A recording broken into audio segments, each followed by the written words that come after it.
Sorry about that, everybody. But we're here and we're going to have this conversation. So my first question to you, Steve, was I would love for you to talk about the meaning of a protest. So we see a lot of movements, sort of like, marches and things like that. But, what really defines a protest when we're talking about protests? Well, thanks, Ali, for having me on. And protest is a very, very broad term, obviously. And there are hundreds of years of history in this country of protests. But let me see if I can narrow it down in time and place. First of all, generally a protest is a public,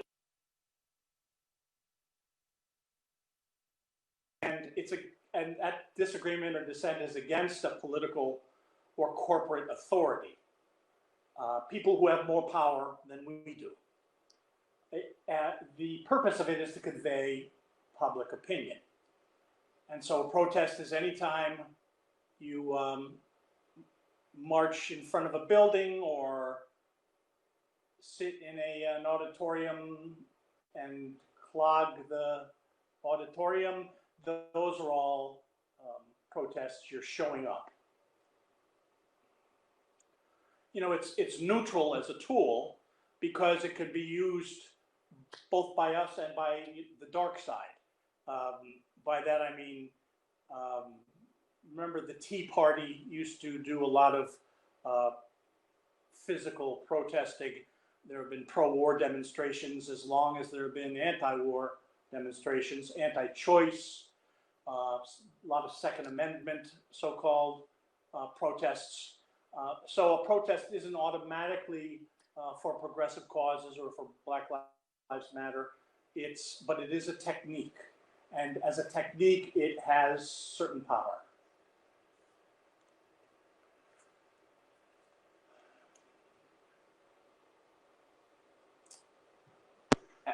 And let me continue.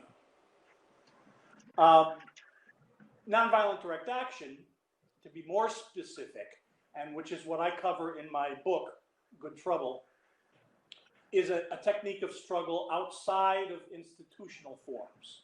In other words, not lobbying, not voting, not court lawsuits.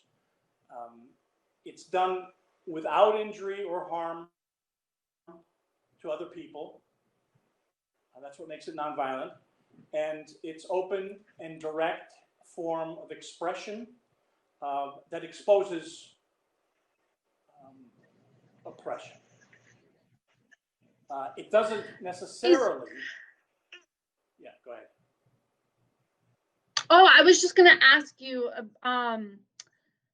what's the difference between a protest and a movement? Oh, okay, very good.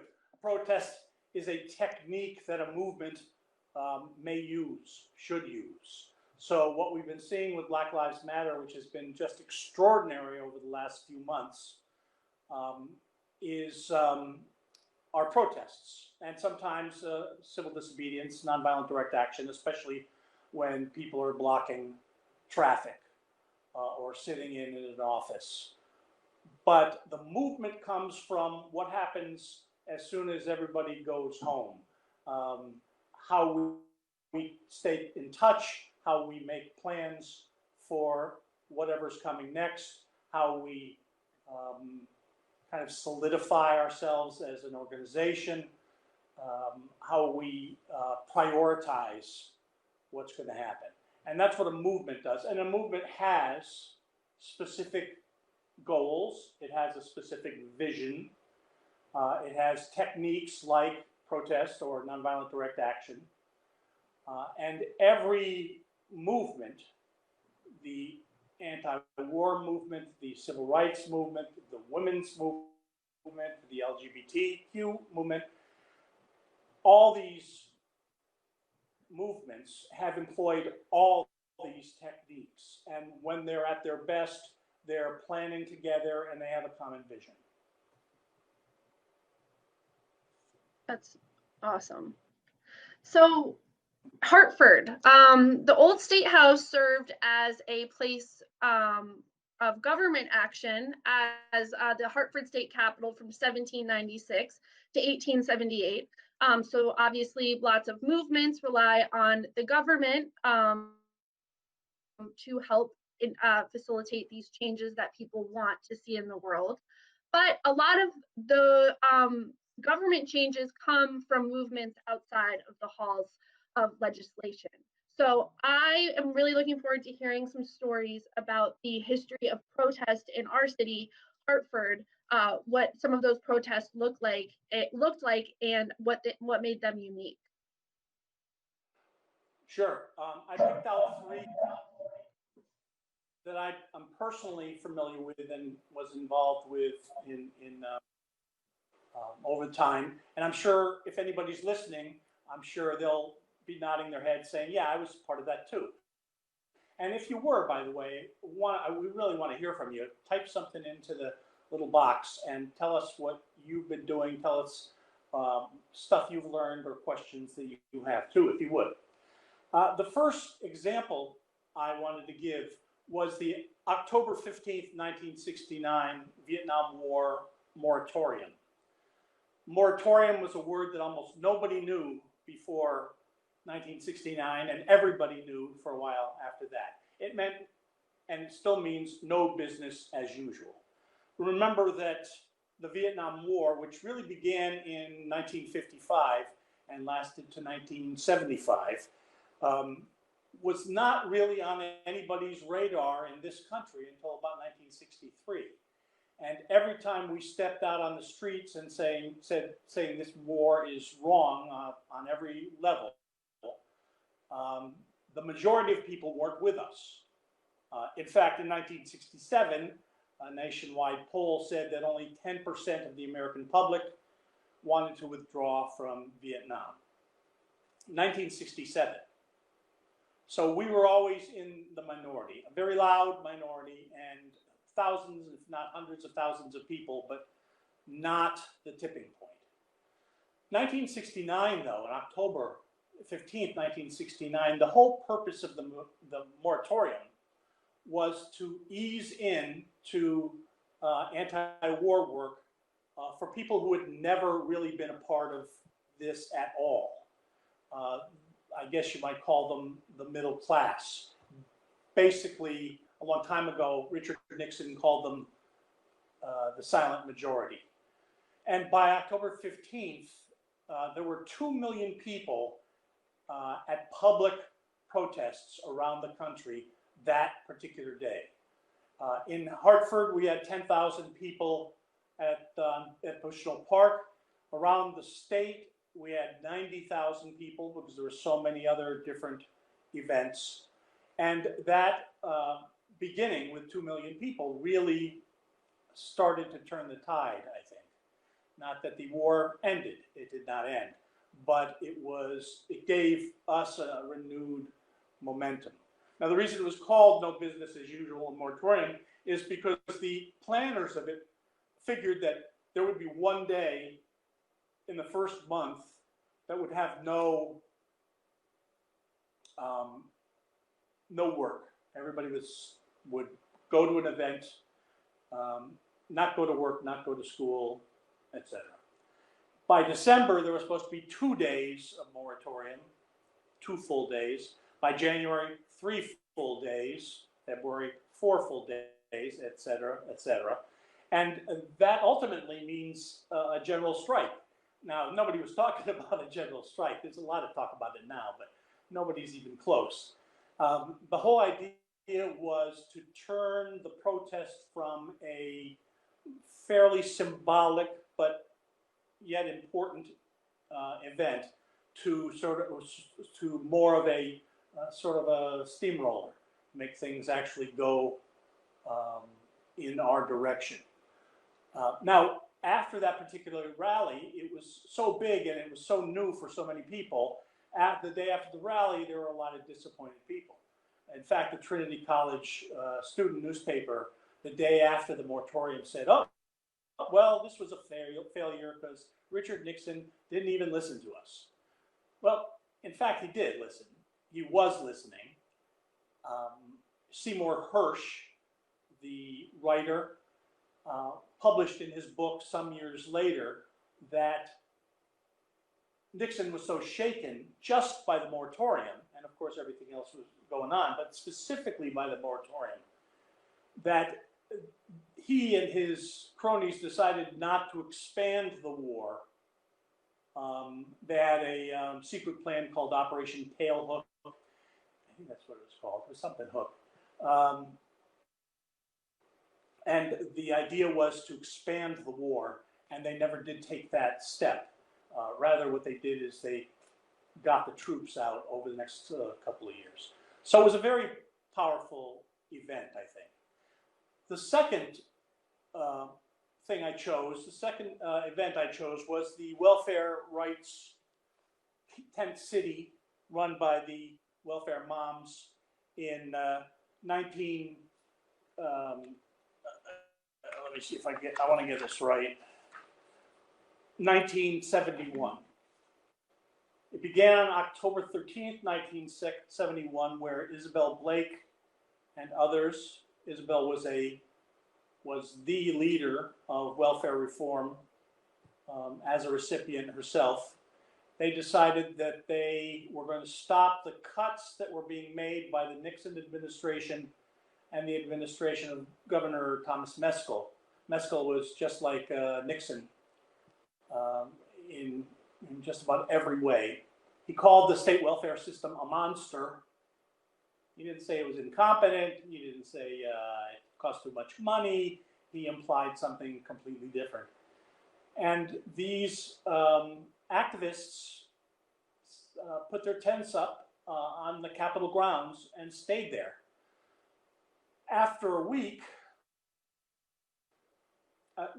Meskel was threatening all kinds of violence, and it became front page news and big banner headline news. Meskel threatens police actions. But the folks stayed there. It actually grew, and it got a lot of public support. And after a week, Isabel Blake and Francesca Cruz, another leader in the movement there, were swept up in the middle of the night and arrested by the police. I think the police thought, and the government thought, that that would end the tent city. It did not. The city went on for another week, and it only closed after a judge issued a restraining order that stopped the cuts that Governor Meskel was planning. Now, this was one battle among many, and it was really, but it was really, really important because people physically put their bodies there. Physically, they were engaging in illegal action, but it was direct action and it was nonviolent. I chose as the third movement the Black Lives Matter movement. Now, since 2014 in Hartford and the murder of Michael Brown by Ferguson police, hundreds, if not thousands, of Hartford people have been in the streets. There was quite a lull for 4 or 5 years, and now everybody's back, everybody and more. And the whole idea is that there has to be a physical demonstration of people's anger and people's urgency and dedication and perseverance to change the policing system and to change the economic direction of this country. That by itself, if that changes for the better, that wipes out all kinds of problems that people don't need. I should point out also that Mothers Against Violence had been doing those same marches up and down Albany Avenue and at the state capitol. But these were mothers and fathers who were protesting against the killing of their children by handguns. So it was a anti-violence, anti-handgun, not specifically anti-police rally, but they had been doing this work too. It just had not lit the same fire that the nationwide George Floyd protests did. Um, every time, whether it's the Vietnam War or it's welfare protests or it's Black Lives Matter, every time people have to use the technique, the tool of protest, and my argument is that they have to step forward beyond protest. I think that the shutting down of bridges or traffic, if you know why you're doing it, and if you planned it, and if you can actually pull it off, I think that kind of no business as usual is a very clear signal to the people in power. So those are the three. Yeah, so now in terms of Hartford, I know that there are cities all over the country that participated in all three of these protests. And obviously, even with this, the movement following George Floyd's murder, there were protests all over the world. Is there anything in your experience living, working, being in Hartford that you've noticed is maybe unique in terms of organizing around different movements? You mean between what's happening now and what's happened in the past? Well, just as that, or just your experience being an organizer in Hartford. How might that experience be different than maybe a bigger city, or what sort of makes Hartford unique? Well, what makes Hartford unique is that all the big city folks say, well, we did this. You're too small to do anything like that. And in fact, Hartford's a microcosm. Every problem they have, we have. And every struggle they engage in, we engage. We may not have 1,000 people at a march willing to be arrested. We may have 100. We may have 10. But it is still very, very important. What I think makes things different right now is that there is a much better racial makeup. It's led by Black people, and white people have been totally a part of it. The leadership comes from what I've seen. The leadership comes from young Black women and young Black queer women. And so what that means is that there's a whole new surge of energy and ideas and creativity and determination that I don't think we've seen in a long time. I mean, I'm an old guy. It's not my job and it's not my place to organize these events or these movements. It's for younger folks to do that. And I think that's something we've seen here in Hartford and in Connecticut, and we've seen it around the country as well. Would you say that that's sort of always how it's been? Or do you think that the younger generation is more active in 2020?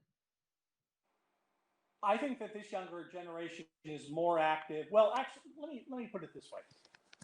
It's been a long dry spell in many ways, but with the Occupy movement and then with the teacher strikes around the country and then with the climate change movement, we've seen lots of people never before involved who have sort of pledged their lives to making these changes.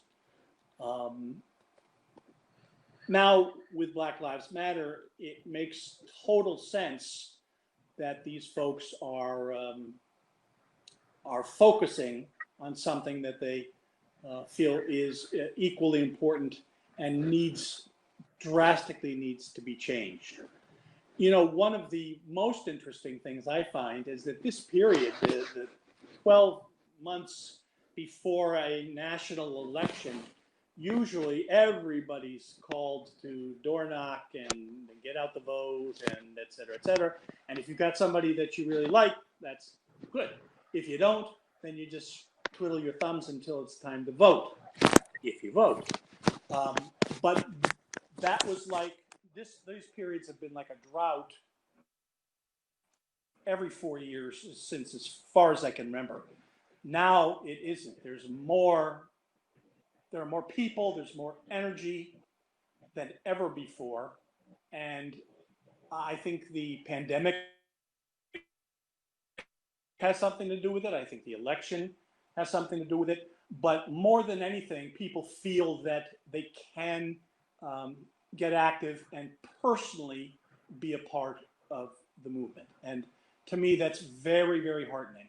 I don't believe in quick fixes. I don't believe that one protest is going to change anything.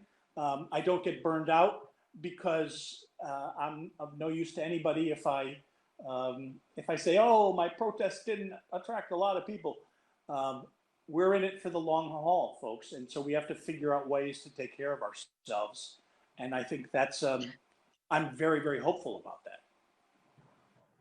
So we've got a couple questions. We've got two from Jim Condren, and I'm going to start with the first one. Oh, excuse me.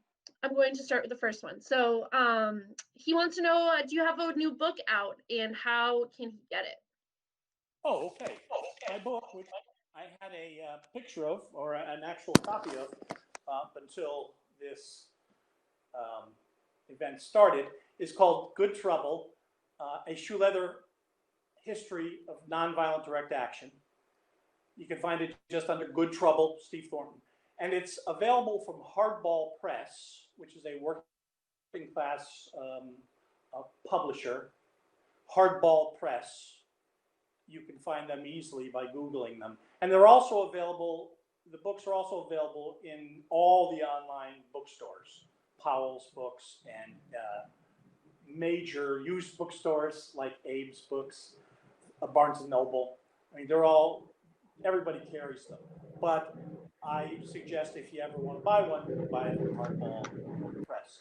It's got 45 stories about campaigns, movements, and the stories center around one particular event that sort of culminated or encapsulated what the campaign was about. And these moments in time, I think, were really important. The people who did them were, and still are, really important. And I wanted first for it to be a history that doesn't get lost. The stories in this book, unless you remember them personally, nobody else has until this time.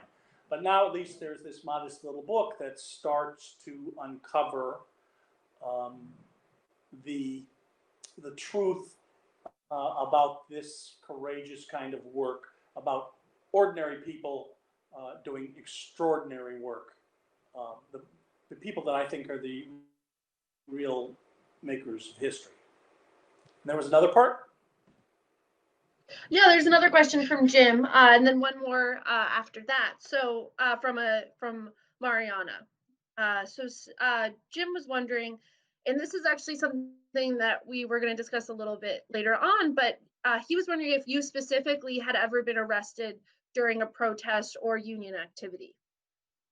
Oh, now he's setting me up with the softball questions.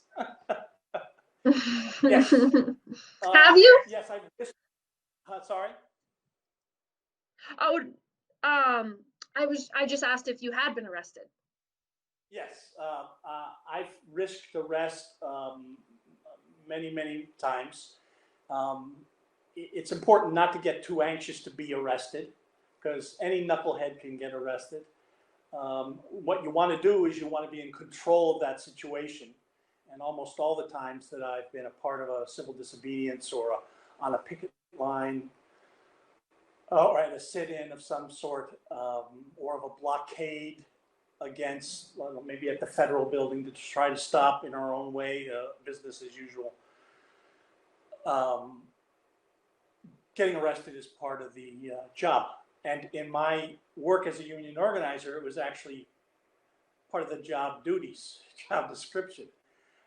Because part of what we do is we work with our members who are mostly healthcare workers. among the lowest paid in the country, except we're doing pretty well, but as a category. And they're abused on a regular basis, treated like children. And yet these are adults who have often two full-time jobs and a family that they have to support. And so what we do is we try to lead by example, and we say, well, don't just cry in your beer, organize and be part of it and join with us. And here's how we think we'll do this. And I think that if you can do that, if you can show that on your own level, I think I'd like to think that people respond to that. So yeah, I've been arrested a bunch of times. So Mariana, we're sort of going back to talking about modern day protests. She was wondering, what role do you think the advent of social media and the 24-hour news cycle has changed protests? Well, that's a mixed bag. On one hand, people forever have been having rallies, and if the press doesn't show up, they say, well, this didn't succeed. We didn't have a rally. How could we? We didn't watch ourselves on television. That's a shame. Because in fact, although we want publicity, we want to get our message out there, being present is the most important thing. Being present. I've seen stunts that people do with one or two people, and they'll get nationwide press coverage. Good for them. But when we gather people because they're angry enough to get off the couch and into the street, we do that because it's an important growing process in the movement. Now, in terms of how the social media is everywhere and at all times, there are some real dangers in that too, and they'll come about when tricksters and miscreants decide to lead everybody in the wrong direction. So, and that's bound to happen. But that's why we have to build our movements strong. We can't rely on social media to say we got 100,000 people on a petition, or we got 500 people who said they're coming to our rally. That's all well and good, but unless you talk to people, unless you get that personal one-to-one, face-to-face commitment from people, you never really know what your support is. And I think so. I think that when we can use the media, we should, but we should never let it use us. So I have a little bit of a follow-up question. I will say that we've got a couple other questions in the comments, but sort of following up from that idea of sort of like the big protests that get the media attention. Are there any protests or movements that you really believe in, but maybe haven't gotten the publicity, so to speak, that other movements have? I know you mentioned the healthcare workers movement. Yeah, well, that sort of comes and goes, especially around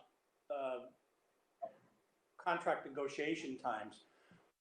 We have to turn up the heat and let everybody know what's at stake. And when that happens, when we get that kind of public support, that helps put pressure on the people who can make the changes, both the nursing home operators and on the state legislature, because nursing homes and hospitals and other healthcare facilities are largely funded by the public, state and federal funds. But I wouldn't say that we have a problem with that. We're good. We're good when it comes to what we need and when we need it. We've dominated the news cycles, and that's partially because people have threatened to strike, and they have a lot to lose when they strike. But folks have done that time and time again, and they've been very, very successful at it. Now, in terms of stuff that doesn't get enough publicity, things, as I said, ebb and flow. For instance, right now, the struggle against nuclear weapons, hardly on, tell me if I'm wrong, folks, but hardly on anybody's agenda now. And that's a crime, that's a shame, that's dangerous, because nuclear proliferation and the possibility of nuclear destruction is as close as it's ever been. And it's not just because we have Donald Trump's thumb on the button, but that is a big reason. And I think that there are some people who are actively engaging in witness and nonviolent direct action. They're on trial right now, a number of them, and they deserve more attention. So that's one particular cause. I also have some friends who have been working in the trans community for a long, long time, and I realized that nobody in the major, well, nobody anywhere, including other gay people, would have anything to do with them and their cause and their efforts. And that has changed. That changed very quickly in a very short time, although it took a while for the pot to boil over. So I think there are a whole lot of, I'd like to see, and by the way, I'd like to see a lot more of that in the media too. The news media are stuck on a half a dozen stories that they feel they've got to just keep talking about 24 hours a day, and frankly, they bore the heck out of me. Mm-hmm. Yeah, I will say that it's easy for, especially Americans, to get stuck in focusing on domestic issues. But you know, there's a lot of things like nuclear weapons, for example, affect people all over the world. Yeah. So, a question from Donald Rogers. I really like this question, and it's something we were going to touch on anyways. Is he wants to know how effective do you think protest usually has been historically, like how effective has protest been to enact political or social change? I think they're always important. I think every single time that you and your friends are out on the street, in front of the federal building, at the governor's office, at the big corporate headquarters, I think every time we do that, we're weaving part of the fabric that becomes a movement, and a movement that ultimately can win. We have had good things happen in this country over, since the American Revolution. And the best things have always come from people engaging in that kind of protest action. They will never be known, these people. Hundreds, thousands, millions of them,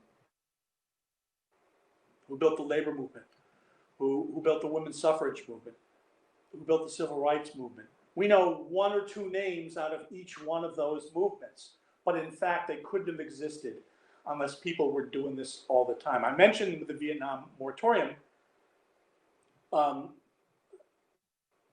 There were 10,000 people in Hartford on that day, and I said, "Oh, that's great. I wonder if it's the biggest rally there's ever been at the state capitol." And I quickly researched and found out, no, not by a long shot. The anti-income tax rally was the biggest event that was physically ever at the state capitol. And that's when Lowell Weicker was governor, if anybody's old enough to remember that. So that was a big, big event. But then I did more research, and I found out that in dozens of cities and towns around the state on the same day, October 15th, there were 10, 20, 100, 1,000 people who engaged in their own activities. And from news reports, I was able to determine there were 90,000 people total. That's a very rough number. but it's based on news estimates. And your power gets amplified in ways you could never really know about. And I think that people have to have the faith in that happening. We don't know how we're affecting things. But if we look back at our elders and what they accomplished, we got to believe that they said, oh, this is too hard, or it's been going on too long, or we didn't have enough people at the rally, or whatever. They were probably right, but they didn't stop. They kept going. They kept widening their movement, and they kept sharpening their demands, and eventually significant, radical, transformative change has happened in this country. And it's only happened because ordinary people have taken action. Yeah. So I have a question, and then we do have another question in the comments, but I want to ask you a follow-up question to Donald's question. And that is sort of a twofold, I guess, is protests. The ones that we've been talking about are progressive movements, basically, wanting changes to, social progressive. So are all protests equal, or is there a line where like some protests may be, I don't want to get to, I guess, I don't know. What are your thoughts on that question? You don't want to get partisan about it? No, we don't want to be partisan, but I'm just wondering, in the eyes of a union, go ahead. Not everybody understands everybody else's priorities or motives or pain. I think that what we've seen happening mostly in this country since the 1960s have been people who are on the same wavelength. They're about social justice. They're about reordering priorities from the rich and powerful to regular folks around the country. There's a lot of folks who understand now what socialism is that didn't understand it just a couple of years ago. Thank you, AOC. So I think that we're finding that common ground. But yes, it's also the case that we still speak over people's heads, and we still are don't pay enough attention trying to draw other folks in and doing this sort of mutual education about what their situations are and what ours are. So I think there's a whole lot of work to be done. And like I said before, a protest is just a tool. It's just a tool, and it can be used by the dark side. But it can't be sustained, I don't believe. I don't think we've seen that really. I think maybe the biggest thing I'm familiar with is that during the course of the civil rights movement, there were school districts in the South and whole towns that would shut down their public schools so that they wouldn't have to integrate them.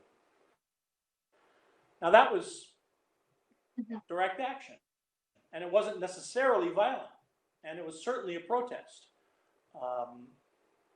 But it was. Yeah, that's really what I was just getting at, is sort of think. So thank you for your answer. We have a question from Eugene, and this is a really interesting question. He's wondering if Black Lives Matter will have to generate a prophetic leader like King and or Nelson Mandela to convert protest energy into effective energy pressure for change. So in other words, do we need like another MLK to get this work that people want done? Well, I don't know, right? I would say that the fact that there is no one charismatic leader provides us with some staying out of some trouble, because if everything's hanging on that one person and that one person has feet of play, that's not good for us. Eugene Debs, the great socialist and labor leader, said that I would not lead you into the promised land, because if I could lead you in, someone else could lead you out. And he believed that the movement itself has to be its own leadership. There's a good book called We Are All Leaders by Stoughton Lind, and that talks about how decentralized power is actually stronger than a movement that's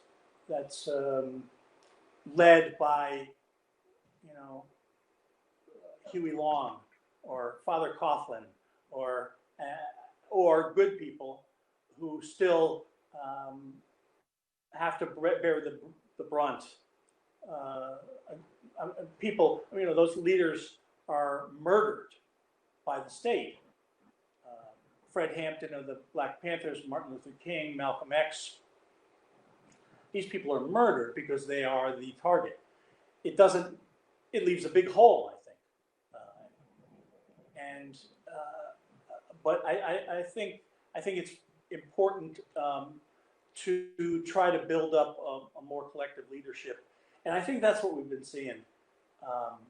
I can't remember all three names of the women who started Black Lives Matter, that organization, the three women who did that. But that's okay, because they know who they are, and they've done extraordinary work. So anyway, thank you, Jean, for the question. Yeah, no, I like that question a lot, because it brings up a really interesting point about those gaps that are left with those totally terrible assassinations. And, you know, protesting takes a lot of work. There are people who dedicate their lives to it, like you have. So how do protesters take care of themselves? And how do they avoid burnout? Well, actually, I made myself a list so that I would remind myself what I've been able to count on. And in no particular order, first, and I may be repeating myself, you have to remember who came before us and how they struggled. They are our ancestors, they're our elders, they're our leaders of the past. And we're part of that continuum. If you think you're just a tiny little cog in the gears, you're much more than that. You're floating and swimming in the same river that these people did. These great people. For civil rights, for instance, Fannie Lou Hamer and Ella Baker and so many more. We're in that same river, and we're creating history as well in our own small ways. So remember that, because this is not just you as an individual going to jail. You're following in the footsteps of some mighty, mighty people. Second, I think everybody should study. I think people should learn how long it takes to build and sustain a movement and win.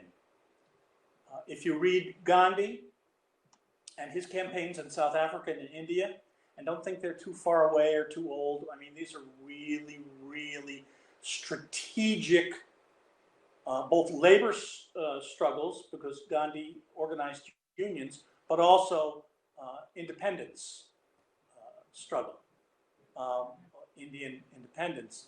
And these things took a long time. And other movements take a while. And within those movements, like the Montgomery bus boycott, lasted 100+ days. That's a long time if you really think about it. If you think about walking to work every day, right, for a year or so. Might have been a lot more than 100, I forget now. So there's setbacks, and you read about setbacks and you read about perseverance, and you begin to understand, or I begin to understand, that this happens, and it will happen again, and you can be a part of it. Third, and this is specifically for burnout, I think if you share your ideas and your pain with other people, it can help dilute the fear. And we used to, in the 1970s, especially when we were doing anti-nuclear power organizing, we had affinity groups. These were people from 5 to 15 people who would work together, study together, play together, and usually engage, not usually, always engage in nonviolent direct action together. These tight-knit groups are a great way, first of all, to stop provocateurs. Because if everybody's a member of an affinity group and knows each other, then you can't just have some cop walk in and start breaking windows without him sticking out like a sore thumb. But more important than that is that mutual support, mutual aid that we give each other. And then the last one or two is that these groups should train and prepare themselves. Don't just sit around and have a coffee clutch. What do you have to do to get yourself ready for the next protest or for the next time you go to city council and are expected to speak? What are you going to do? How are you going to do it? Let's not just talk about it. Let's actually practice it. And that's, it's a little embarrassing, but it's mighty important. And I think it's also critical that we understand that you can say no at any time. You don't have to feel, and I know this from personal experience, you don't have to feel like you have to be a part of every event or every movement. That's exciting and it's stimulating, but you've also got to have concrete movement, victories. And you only get that if you stick with it. I didn't learn that till I was like 22 years old. I was involved in everything and nothing at the same time. And that was not, I felt it's like empty calories. So you can step out at any time to recharge your batteries. And also there are less stressful jobs or tasks within a movement that don't demand that you everything from you. You don't have to, we used to say it would be licking the stamps on the envelopes, but nobody does that anymore. But it's that same concept. And then this yeah, that's a question I was going to, it's important. Okay. Go ahead. Nope, go ahead. Want me to? Okay, last two quickly. It's important for us to claim and frame victories ourselves. Don't let the media do it. Don't let the pundits do it. Don't let the press do it. We have to understand what a victory along the way in a movement, what it is, and celebrate it. Don't say that's not enough. We got to do more. Say that was great. Take a breath. What's next? There's a big difference between the two. And then finally, we used to use the term politically correct. And now it's been absolutely bastardized, the term, because it's meant to be some kind of phony baloney. I'm better than you are. It's usually mostly by the right. But when we use the term politically correct, we meant that we were personally, on a personal level, trying to live our ideals. That's exactly what it meant. We wanted to be sure that if we were spouting politics, that we were living those politics too. And so to be politically correct was an important thing to try to achieve. Not like anything else, it could be twisted. But we used to say it's politically correct to take care of yourself. And that means get enough sleep, get enough to eat, hydrate, stay off the fast food, don't smoke, don't drink so much caffeine. These are the things that you have to do for the long haul. And that's it. That's Cool. the list. That's awesome. Yeah, one thing I was going to point out is if you are an individual who's interested in nonviolent direct action, you know, there are different roles that you can take. Again, people don't like stamps anymore, but those types of actions can be really important too. So we're coming up on 8 o'clock, but I want to take a minute to thank you, Steve. And I want to give you a moment to, again, share with us the name of your book and any other projects you have going on. Okay, it's from hardballpress.com. You can find their website. And the book's name is Good Trouble, a shoe leather history guide to direct action. Shoe leather guide to direct action. Nonviolent direct action. I'll get that sooner or later. But if you put Steve Thornton and Good Trouble together on the Google, you'll find it. And you can get them at all the online bookstores. But I encourage you, if you want it, it's a really easy read. You'll get it and you'll say, wow, this is a skinny little book. But it's got very powerful stuff in there. It's not because I wrote it, it's because it happened and people made it happen. And I think you'll be amazed at what's happened in the city of Hartford. So Good Trouble, Hardball Press, Steve Thornton. Cool. Awesome. And you have a website. Oh, yeah, I do, don't I? ShoeLeatherHistoryProject.com. ShoeLeatherHistoryProject, one word.com. And that's got about 150 essays that I've written, many of which I put in my books, and some of which I published elsewhere. But it all is collected ultimately in ShoeLeatherHistoryProject.com.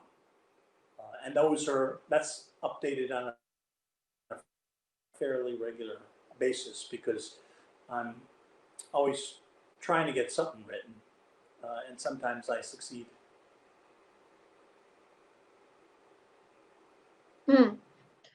Great. So just quickly, the Old State House our farmers market is open this summer on Tuesdays and Fridays from 10 to 2.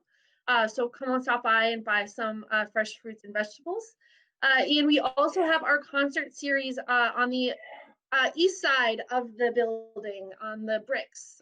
So despite circumstances, there's still a lot happening at the Old State House this summer. So please stop by. And Steve, you have a couple quotes. I have them up here. I'm happy to read them, or if you'd like to read them, I think that they'd be really nice to close with. Sure. I can read them. Yeah, why don't you read them? Sure. Okay. And is it just one big quote? No, it's nonviolent direct action seeks to. Yep. Yeah. So nonviolent direct action seeks to create such a crisis and foster such a tension that a community which has constantly refused to negotiate is forced to confront the issue. It seeks so to dramatize the issue that it can no longer be ignored. I think that's a really awesome quote. Right. And Miles Horton said, go ahead. No, you go ahead, please.